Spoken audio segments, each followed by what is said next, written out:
my dear travelers. If you like the story, please subscribe. Welcome back to another evening of shared stories and wandering tales. Tonight, we journey far to the south, to the mountains of Mexico, where the air is thin and cool, and the mist clings to ancient peaks like the memories of old gods. We find ourselves at a small inn tucked away in a village so remote that most maps have forgotten it exists. But those who know, those who travel the old roads, they remember. And on a night like this, when the storms roll in from the distant sea and the wind howls through the pines, there is no better place to be than inside La Posada de Cuentos Olvidados, the Inn of Forgotten Tales. So grab yourself a warm cup of chocolate, the kind made with real cacao and cinnamon. Pull your blanket close and settle in. Let us begin. The rain had been falling since noon and showed no signs of stopping. It came down in sheets, turning the dirt roads of the mountain village into rivers of mud, and the cobblestones of the square into treacherous mirrors that reflected the gray sky above. November in the Sierra Madre was like this. Days that began with crisp sunshine could turn wild and wet by afternoon, as clouds gathered in the valleys and climbed the slopes like living things, hungry and restless. Don Miguel stood at the window of his inn watching the storm with the calm of someone who had seen 1,000 such days. He was old now, though he would never say exactly how old.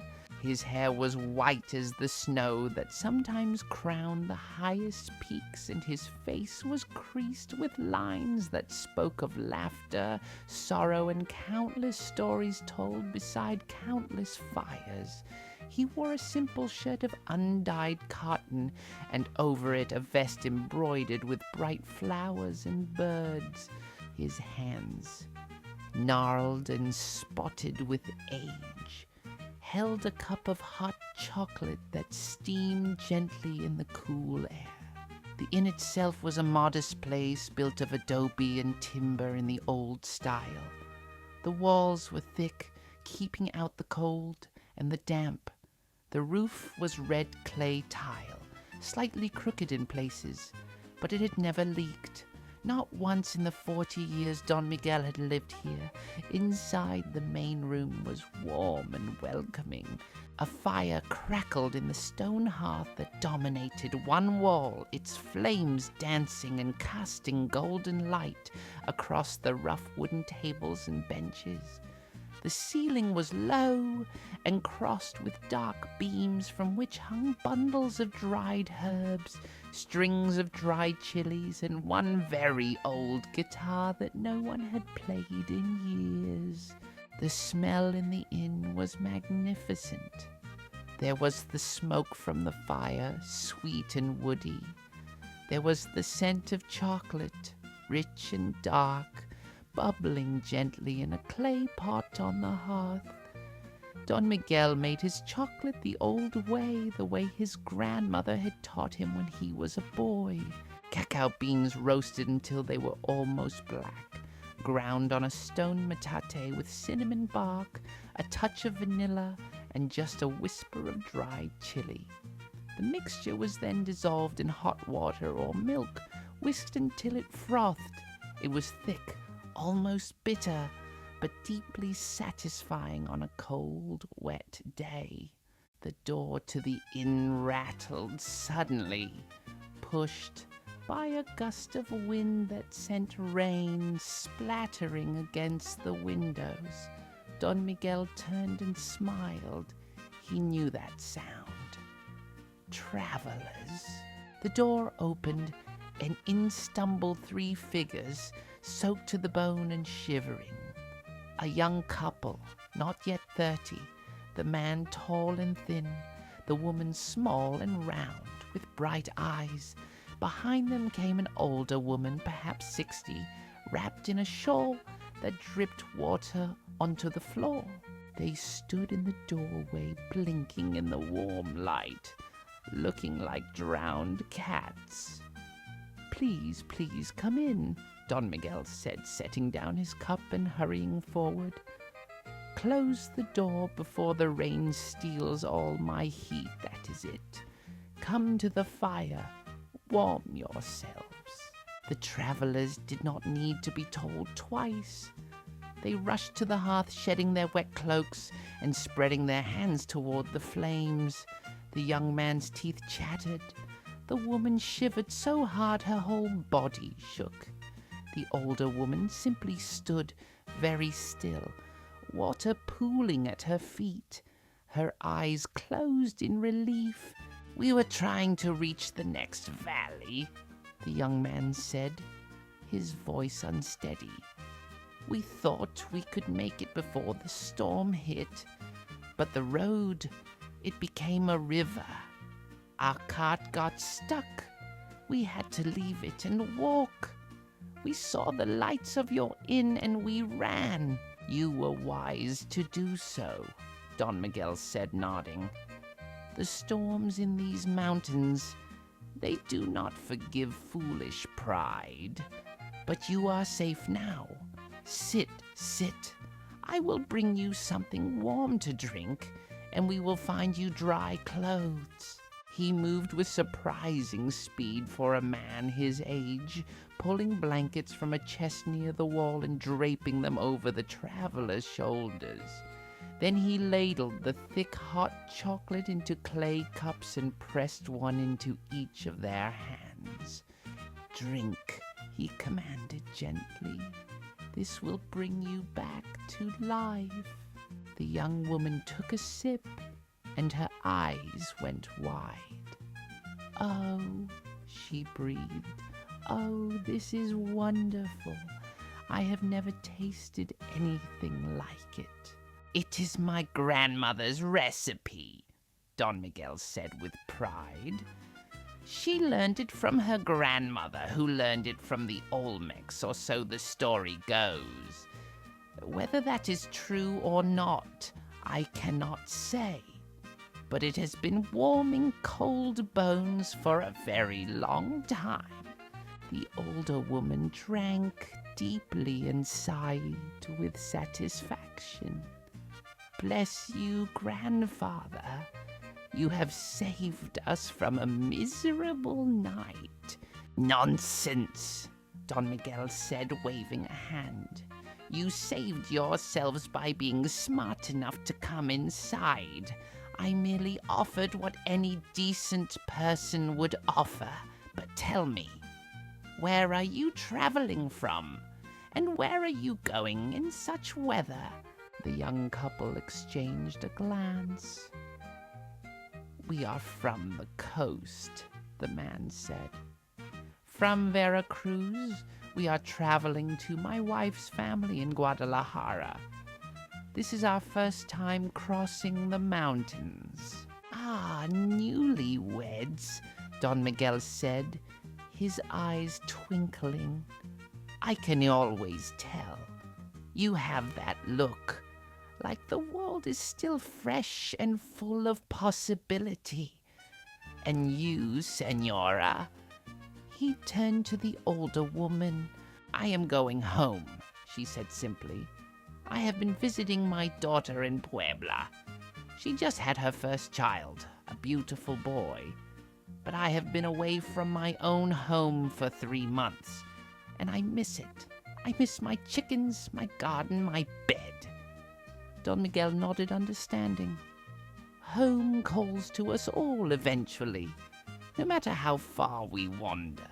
More travelers arrived over the next hour. A merchant with his grown son, both carrying heavy packs. 2 farmers who had been at the market and gotten caught by the storm. An old priest, his cassock muddy, his rosary clutched tight in his hands.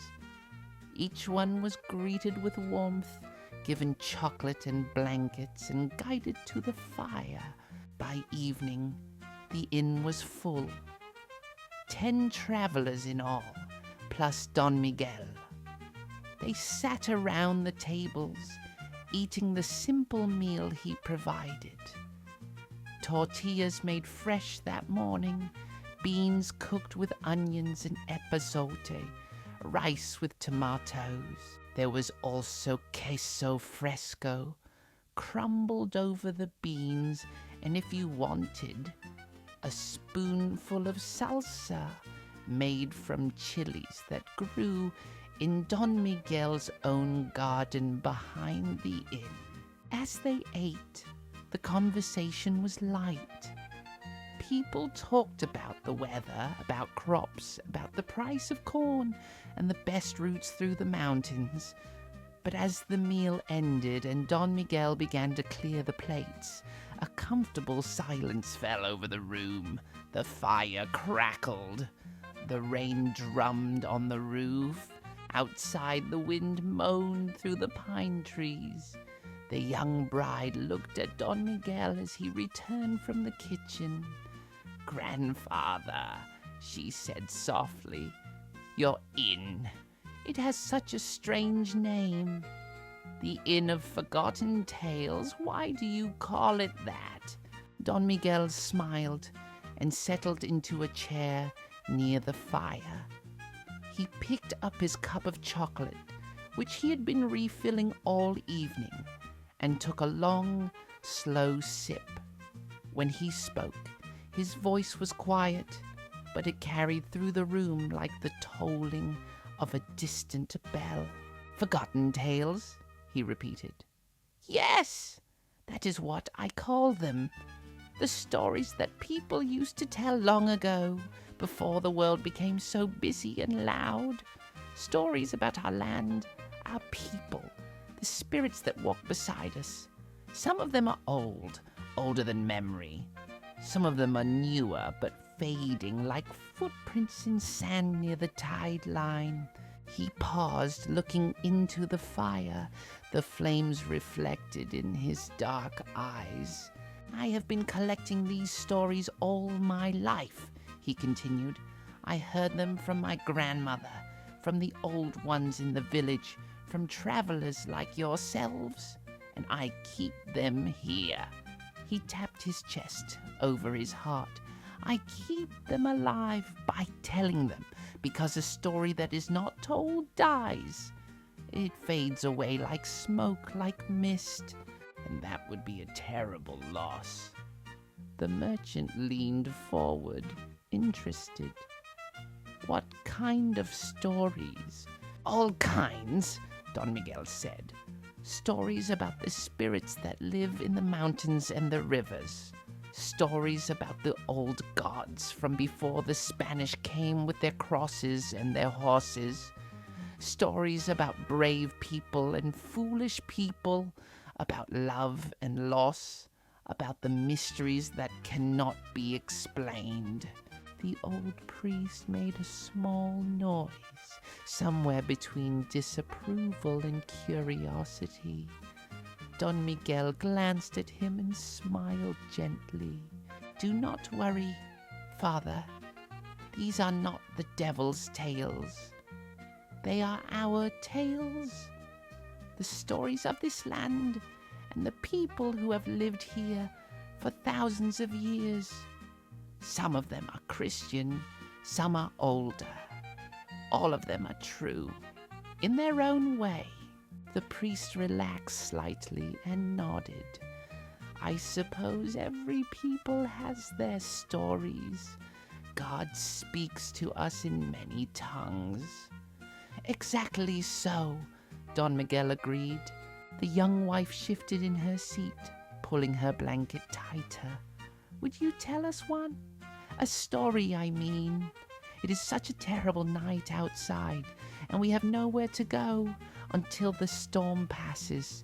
A story would be welcome." The others murmured agreement. The merchant's son said, "Yes, please, Abuelo. Tell us a tale." Don Miguel looked around the room at the faces watching him with expectation and hope.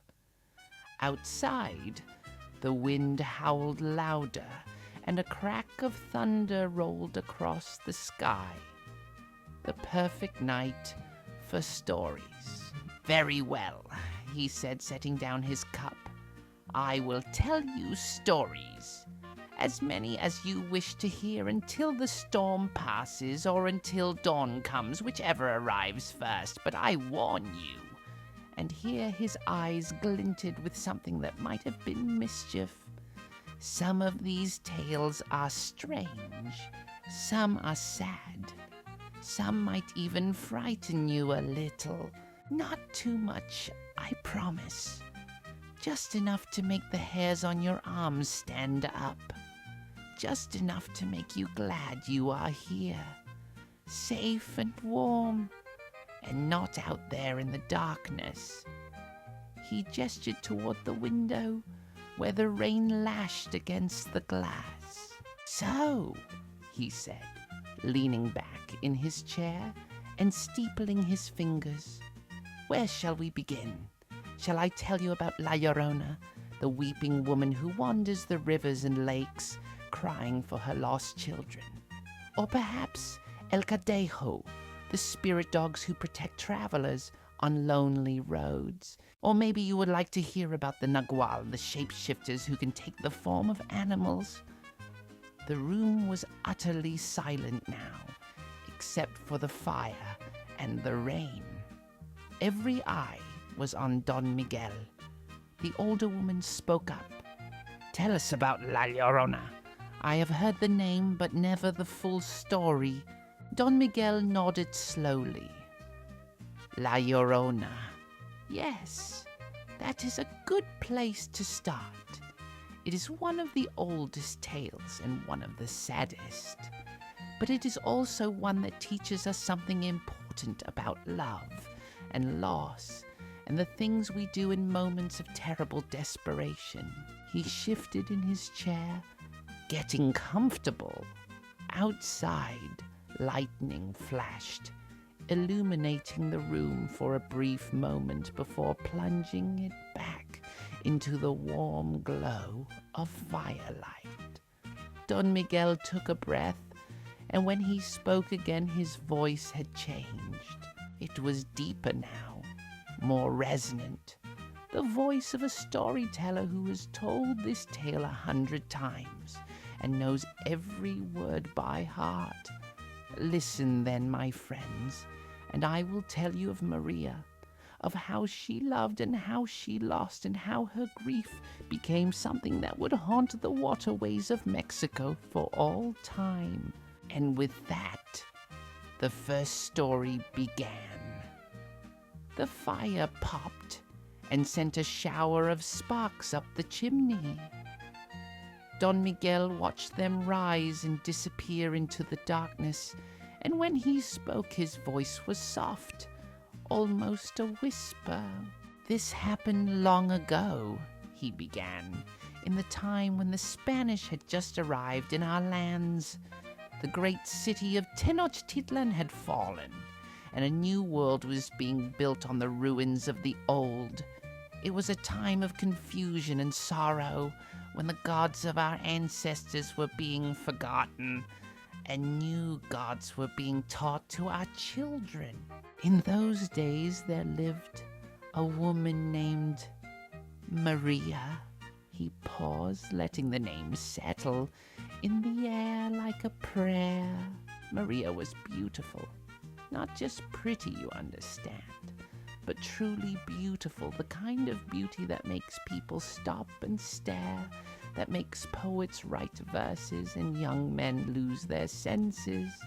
She had long black hair that fell to her waist like a waterfall of midnight. Her eyes were dark and deep, the color of good earth after rain. Her skin was brown and smooth, and when she smiled, it was like the sun breaking through clouds. The young bride leaned forward, already caught in the tale. Don Miguel smiled gently and continued. Maria lived in a small village, much like the ones we have today in these mountains. Her father was a farmer, a good man but poor. Her mother had died when Maria was young, and so Maria grew up helping her father, working in the fields, grinding corn, weaving cloth. She was not only beautiful but also clever and hard-working. Everyone in the village loved her, but Maria dreamed of more than the life she had. She dreamed of fine dresses, of a house with many rooms, of servants to do the grinding and the weaving. She dreamed of being a lady, respected and admired, and she believed, as many young people do, that her beauty would be her path to that life. Don Miguel reached for his chocolate and took a sip, gathering his thoughts. One day, a man came to the village. He was Spanish, a nobleman's son, with pale skin and hair the color of wheat. He wore fine clothes, rode a magnificent horse, and spoke with confidence and charm. His name was Don Rodrigo, and he had come to oversee his father's lands in the region. When Don Rodrigo saw Maria, he was struck by her beauty. He had never seen anyone like her.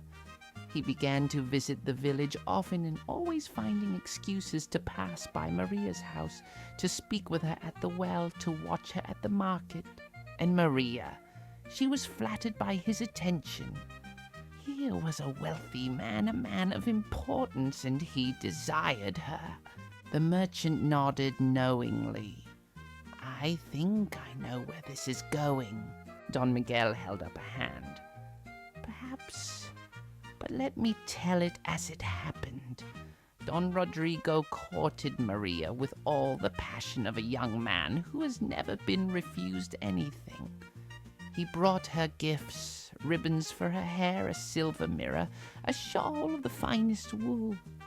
He whispered sweet words, made grand promises. He told her she was more beautiful than any woman in Spain, that she deserved to live like a queen, that he would give her everything her heart desired. And Maria believed him. How could she not? She was young, barely 18, and she had never known such attention. Her father warned her, of course.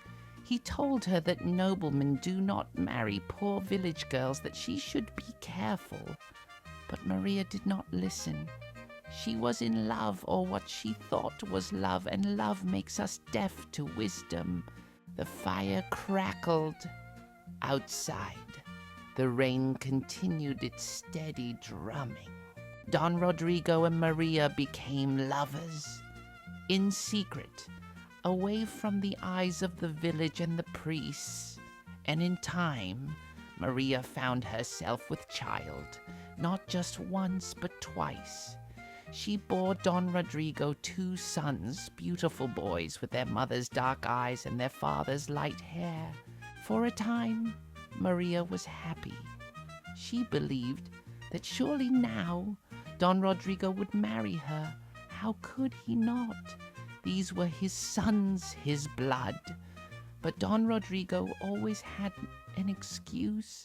He said his father would not approve, that he needed more time, that they must be patient. He set Maria up in a small house on the edge of the village, gave her money for food and clothes, visited when he could, but he would not marry her. Don Miguel's voice grew heavier, sadder. Years passed. Maria's sons grew.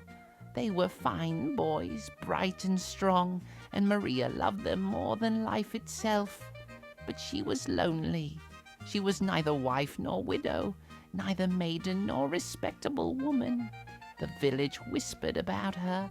Some pitied her, others judged her. And Don Rodrigo's visits became less frequent. He had responsibilities, he said, business to attend to. his father was ill and needed him. Then one day, Don Rodrigo came to Maria's house with news. He was being sent back to Spain. His father had arranged a marriage for him, a wealthy Spanish lady of good family. He was leaving in 2 weeks. He gave Maria money, more than she had ever seen, and told her to use it to raise their sons well. He promised to send more money regularly. Then he left. The young wife made a small sound of distress. He abandoned her. He did, Don Miguel said quietly. But that was not the worst of it. A week later, Maria saw Don Rodrigo in the village square. He was with a woman, a pale Spanish lady in an elaborate dress. They were laughing together, looking at fabrics at the market. And beside them, holding Don Rodrigo's hand, were Maria's 2 sons. The room went very still. Don Rodrigo had taken the boys, without asking Maria, without warning her. He had decided that his sons would go with him to Spain, that they would be raised as proper Spanish gentlemen, educated and given every advantage. The money he had given Maria was not for their care. It was payment for her silence for her children. The older woman shook her head. No mother would allow that. Maria ran to him there in the square, Don Miguel continued, in front of everyone. She ran to him, crying, begging him to give back her sons. But Don Rodrigo was cold. He told her that the boys would have a better life with him, that she was being selfish to want to keep them in poverty. He told her that he would have the authorities remove her if she made trouble. And then he took the boys and rode away. Maria tried to follow. She ran after the horses, screaming her sons' names, begging them to come back. But the boys did not understand. They were young, only 5 and 7 years old. They thought it was an adventure, a trip to a faraway land.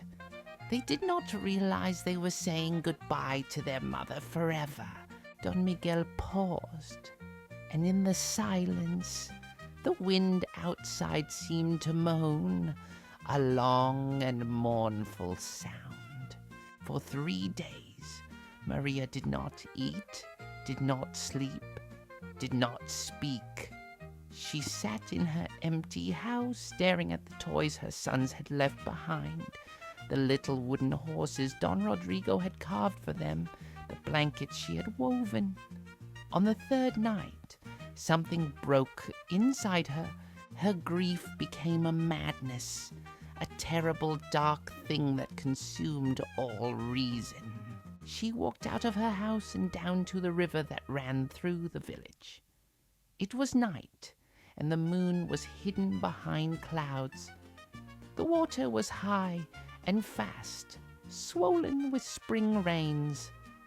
Maria stood on the bank, and she looked into the dark water, and she thought of her sons sailing away across the ocean, forgetting her, becoming strangers. The young bride clutched her husband's arm. What did she do? Don Miguel's voice dropped to barely above a whisper. She walked into the river. Some say she meant to drown herself, to escape the pain that was too great to bear. Others say she had lost her mind completely and did not know what she was doing. The water was cold and the current was strong. It pulled her under, dragged her downstream, tumbled her over rocks and through rapids. But Maria did not die. Not right away. She fought the water, struggled to the surface, gasping for air. And as she fought, something changed in her. Her grief twisted into rage, her love into hatred. She screamed at the river at the sky, at God himself.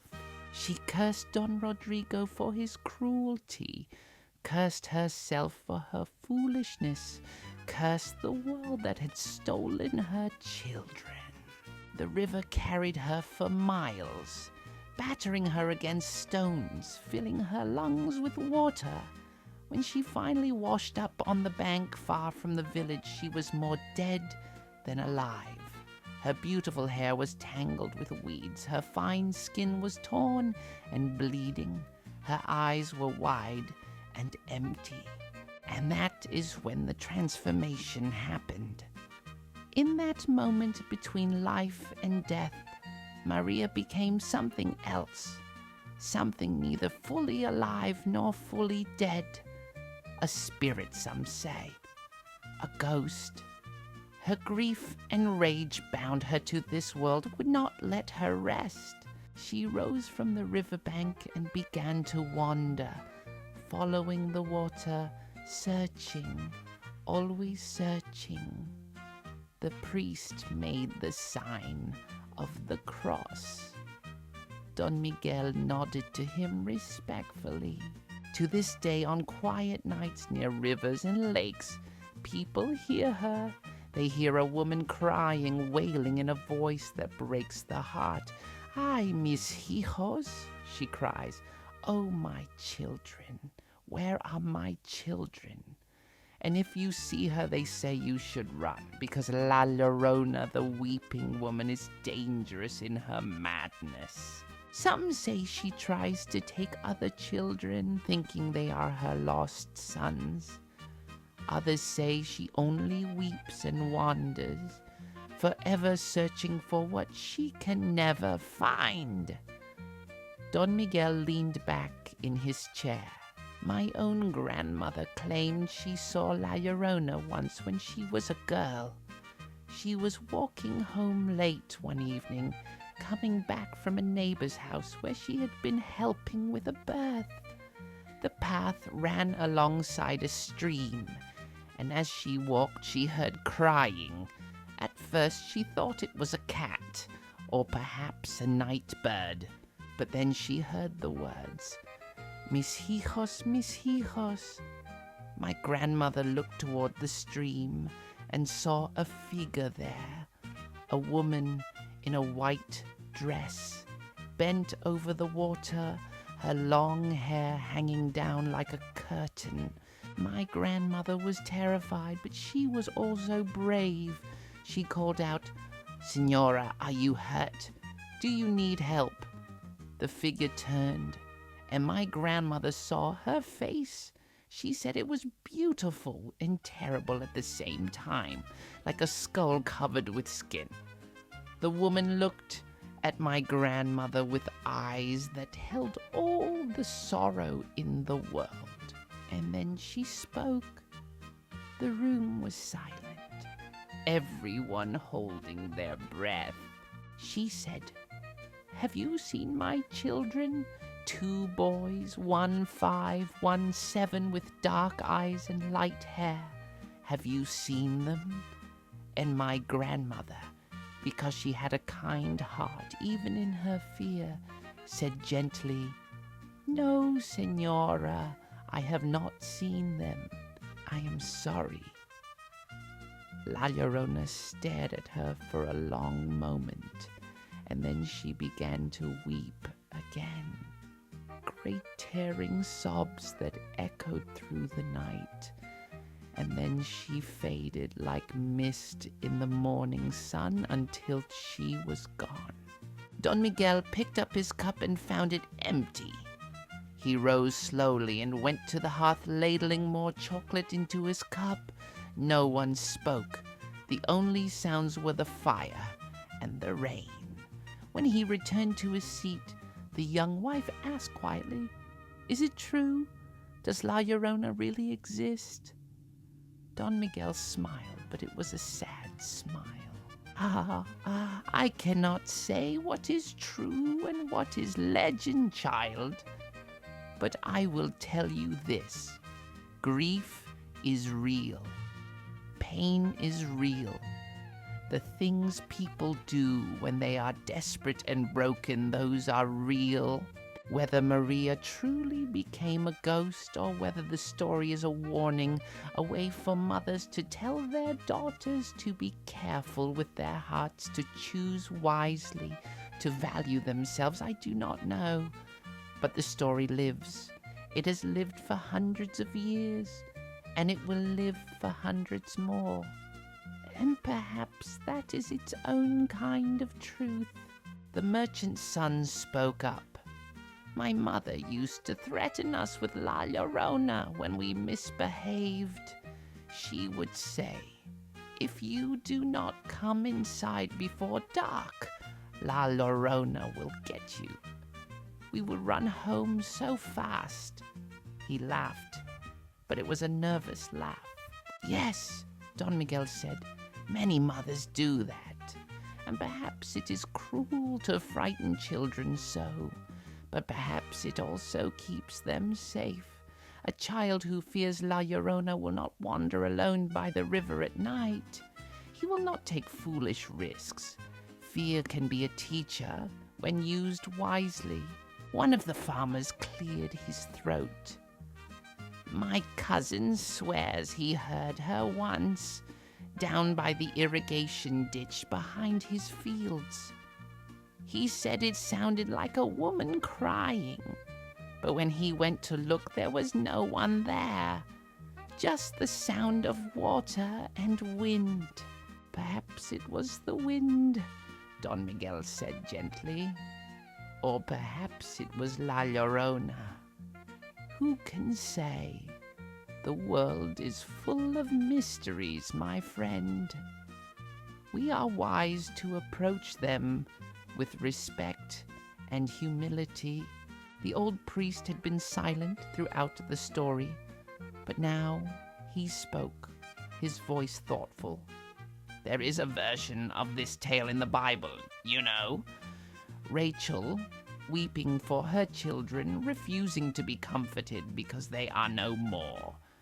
Every culture has stories of mothers mourning their lost children. It is one of the deepest pains we know.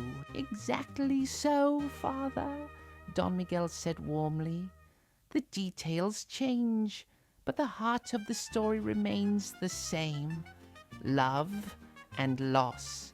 We tell these stories not to frighten, but to remember, to honor the grief of those who came before us, and to learn from their mistakes. Outside, the storm seemed to intensify.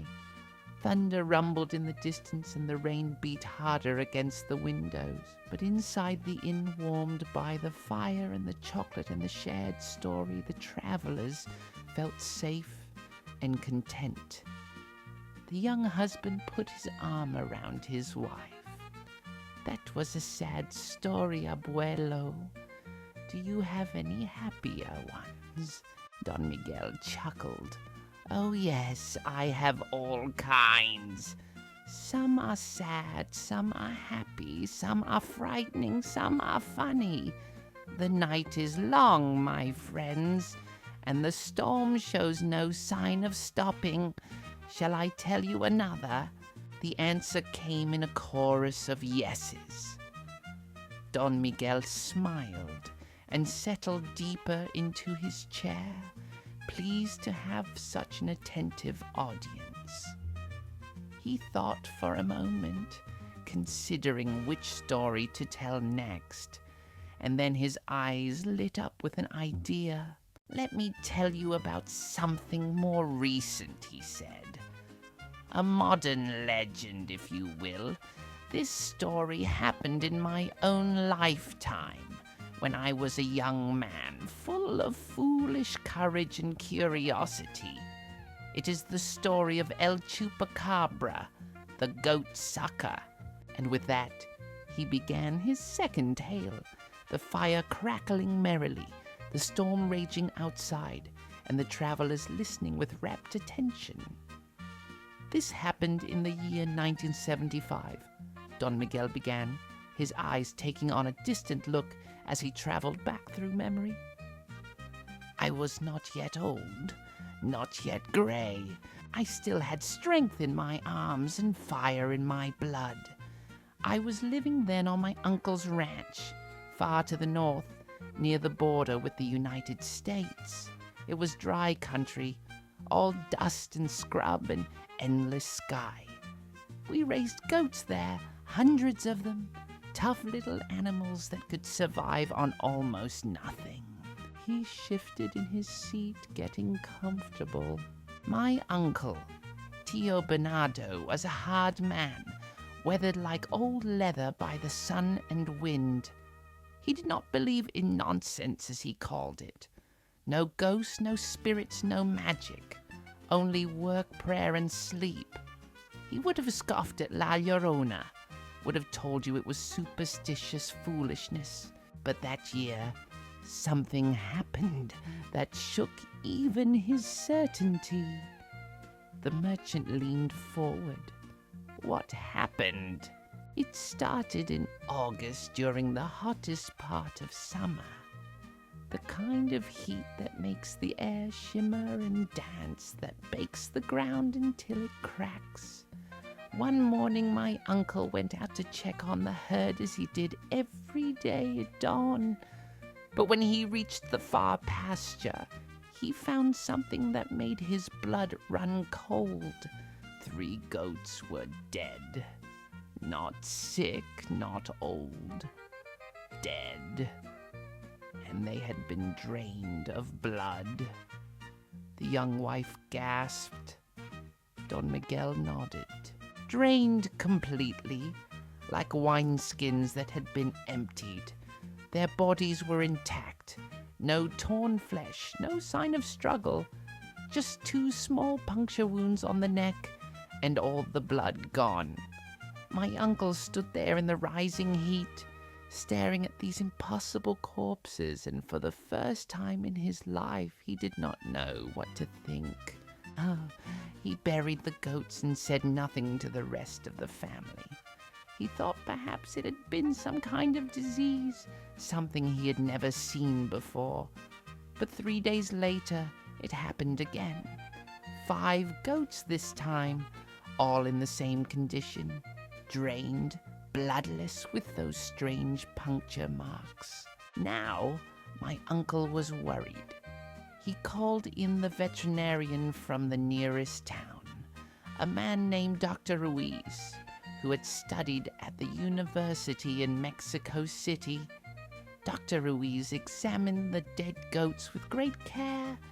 He took samples, measured the wounds, wrote pages of notes, and when he was done, he looked at my uncle and said, "I have no explanation for this. No animal I know of kills this way. No disease presents like this. It is anomalous." Don Miguel smiled at the memory. My uncle did not like that word. Anomalous. It meant strange, unexplained, outside the normal order of things. He was a man who liked normal, who liked things he could understand and control. But the deaths continued. Every few nights, we would find more goats dead, sometimes 3, sometimes 6, once a dozen, all in one night. Always the same, always drained of blood. The ranch hands began to mutter. They said it was a vampire, a creature from the old stories. They wanted to leave, to find work elsewhere, but my uncle paid well and work was scarce. So they stayed, but they were afraid. At night, they would huddle in the bunkhouse, playing cards and drinking tequila, jumping at every sound. The old priest made an interested noise. "And what did you think it was, my son?" "I did not know," Don Miguel admitted.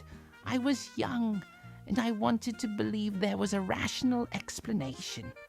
Wild dogs, perhaps, or some kind of bat. But I also could not deny what I was seeing with my own eyes. So I decided to do something foolish. I decided to keep watch." The young husband grinned.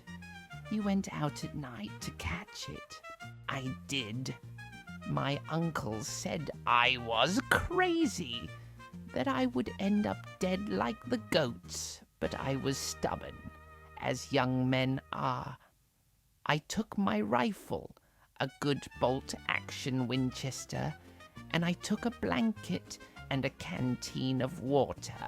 And one night, when the moon was just a thin crescent and the stars were bright as diamonds, I went out to the pasture where the deaths had been happening.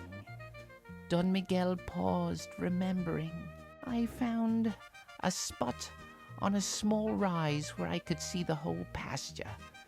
The goats were nervous, bleating and shifting, their bells tinkling in the darkness. I wrapped myself in my blanket and settled in to wait. The night was cool, a relief after the day's heat. I could hear coyotes in the distance, their yips and howls carrying across the desert. An owl called from somewhere nearby. Normal night sounds, peaceful. For hours nothing happened. The goats slowly settled down, their bells going quiet. I fought to stay awake, pinching myself, focusing on the stars. I named constellations in my head. Orion, the hunter, the Great Bear, the Pleiades, which we call the Seven Sisters. Time crawled by.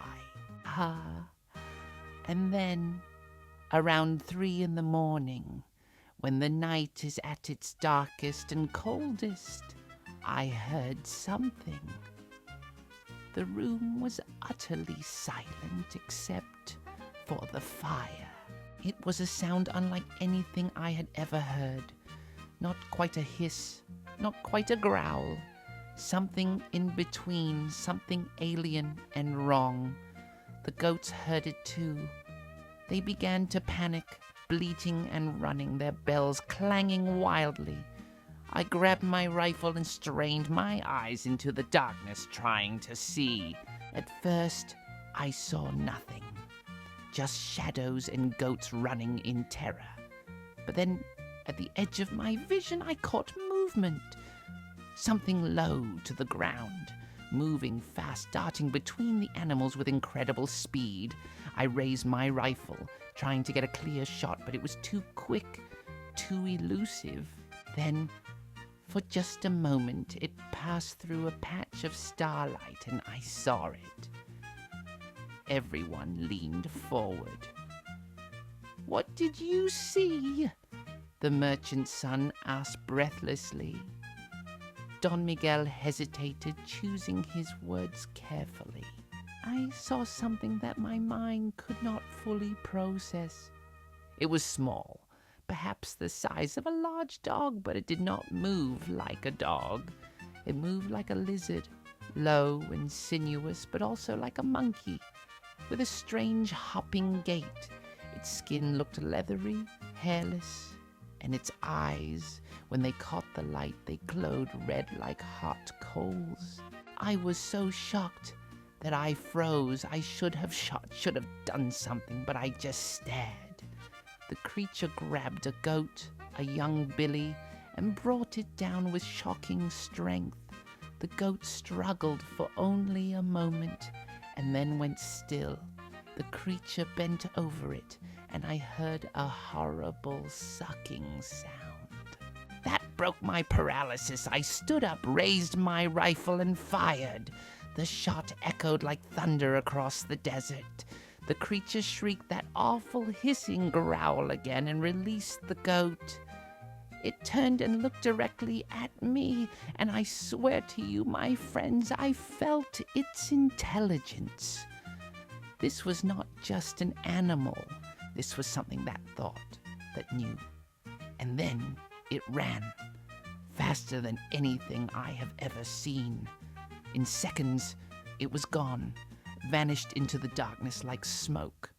I stood there, shaking, my rifle still raised, my heart pounding so hard I thought it would burst from my chest. The young wife whispered, "Did you hit it?" "I do not think so. I found no blood, no trail. In the morning, When the sun rose and my uncle and the hands came running because they had heard the shot, we searched the area thoroughly. We found the goat I had seen attacked. It was dead, drained of blood like all the others. But of the creature, we found nothing. Not a track, not a hair, nothing. Did it come back? One of the farmers asked. No, Don Miguel said. After that night, the killings stopped completely. For a week, we waited, watching, ready for it to return. But it never did. The goats were safe. Whatever it was, it had moved on, or perhaps my shot had frightened it away, even if I did not hit it. And that was that? The merchant asked, sounding disappointed. Don Miguel smiled. Well, not quite. You see, a few weeks later, I was in town buying supplies, and I overheard some men in the cantina talking.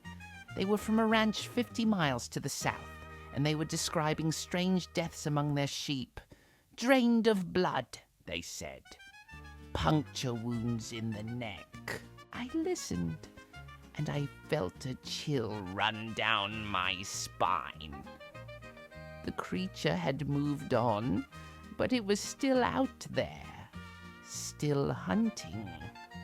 He took a sip of his chocolate. Over the years, I heard more stories. From all over Mexico, from Puerto Rico, from the southern United States. Always the same description.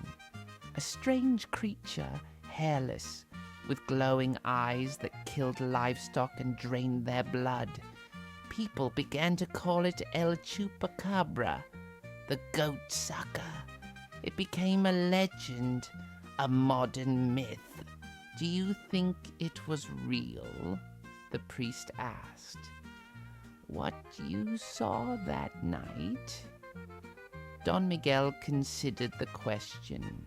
I know what I saw, Father, but I also know that the human mind can play tricks, especially in darkness and fear. Perhaps it was a coyote with mange, disease making it look strange and hairless. Perhaps it was a large bat, or some other animal I did not recognize. Perhaps my fear and the stories I had heard growing up made me see something that was not really there.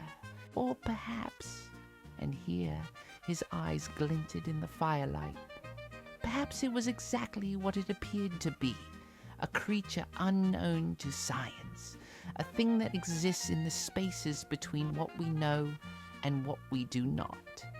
The world is vaster, my friends. We've named and catalogued so much, but there is still mystery, still places we have not explored, still animals we have not found. The merchant's son said excitedly, I have heard of El Chupacabra.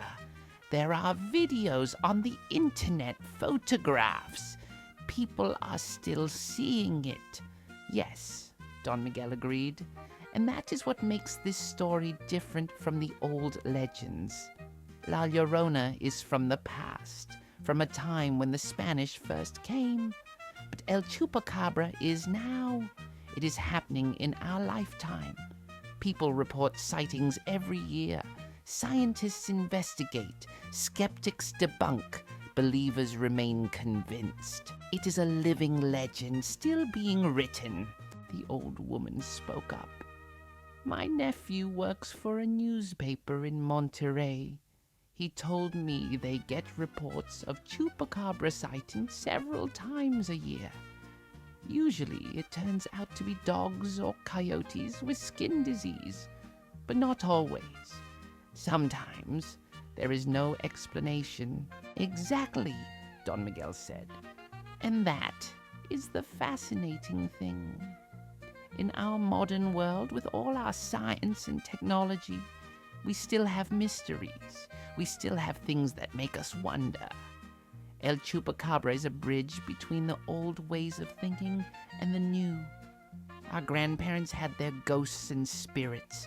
We have our cryptids and unexplained phenomena. Different words, same human need to explain the inexplicable. He set down his cup and stretched. I will tell you what I think, though. I think it does not matter if El Chupacabra is real or not, in the way we usually mean real. What matters is that it represents something. Fear of the unknown, perhaps, or the thrill of mystery, or the hope that the world still holds surprises, that we have not mapped and measured everything, that there is still room for wonder. When I was out there that night, rifle in hand, watching that creature drink blood from my uncle's goat, I was terrified. But I was also alive in a way I had never been before. Every sense was sharp, every nerve singing. I felt connected to every human who had ever stood watch against the darkness, who had ever faced the unknown with courage and curiosity. And I will carry that night with me until I die. Not as proof of monsters, but as proof that the world is wider and stranger than we imagine. That is the gift El Chupacabra gave me. As do I, the priest said, surprising everyone. God's creation is vast and varied. Who are we to say what does or does not exist? The scriptures tell us there are more things in heaven and earth than are dreamt of in our philosophy. Don Miguel beamed. Well said, Father. Well said indeed. One of the farmers laughed suddenly. You know what? I am glad I am here in this inn tonight and not out there in the dark. After these stories, I would jump at every shadow. He looked around at his guests, at their faces glowing in the firelight, and felt a deep contentment. This was what his inn was for, not just shelter from the storm, but shelter from loneliness, from boredom, from the forgetting of important things. Here, stories lived. Here the past spoke to the present. Shall I tell another? He asked. The chorus of agreement was even louder this time. Don Miguel laughed, delighted, and reached for the chocolate pot to refill his cup. The night was still young. The storm still raged, and he had so many more stories to share. Very well, then, he said, settling back into his chair. Let me tell you about something beautiful this time. Something that will warm your hearts rather than chill them. Let me tell you about Dia de los Muertos, the Day of the Dead, and about my beloved wife, Rosa, who taught me that death is not an ending but a continuation. And as the fire crackled and the rain drummed, Don Miguel began his third tale. Don Miguel's voice softened, became tender in a way it had not been for the previous stories. When he spoke of Rosa, his whole face changed, grew younger somehow, lit from within by memory and love. Rosa, he said, and the name hung in the air like a blessing. Rosa was my wife for 43 years. She has been gone now for 7, but I still feel her presence every day, especially at this time of year, as November approaches, and the veil between the living and the dead grows thin. He looked at the travelers, at their attentive faces. I met Rosa when we were both young, barely 20. It was at a festival in the town square during the feast of San Miguel. There was music and dancing, and I saw her across the crowd. She wore a white blouse embroidered with red flowers, and her hair was braided with ribbons. When she laughed, it was like bells ringing. I I knew in that instant that I would marry her, that she was my destiny. The young bride sighed happily. The young husband squeezed her hand. It took me 3 months to work up the courage to speak to her, Don Miguel continued with a rueful smile. Every Sunday at Mass, I would see her sitting with her family, and I would lose all ability to form words. My friends mocked me. They said, "Miguel, you fought off bandits on the road to Guadalajara without flinching, but one pretty girl makes you speechless." And it was true. Rosa had a power over me that no danger or hardship ever had. Finally, my mother took pity on me. She knew Rosa's mother from the market, and she arranged for our families to have dinner together. I remember sitting across the table from Rosa, trying to eat tamales while my hands shook so badly I could barely hold the fork. But Rosa, she was kind. She smiled at me, asked me questions about my work, about my dreams, and slowly my nervousness faded. By the end of the evening, we were talking like old friends.